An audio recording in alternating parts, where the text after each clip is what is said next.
Hello everyone, welcome back to my channel. In today's video I will show you how to turn off safe search on Google Chrome step by step, so you can see all search results without any filters. Let's get started.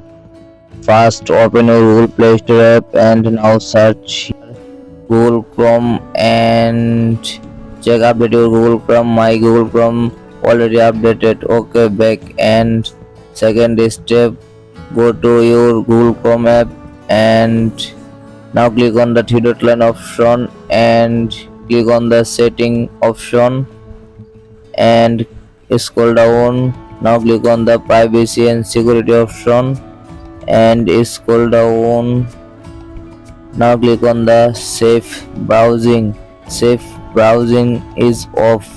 Now click on the safe browsing and scroll down and now click on the enhanced protection. Okay, and back. See, safe browsing is on. I hope your problem has been solved successful. Please subscribe my YouTube channel.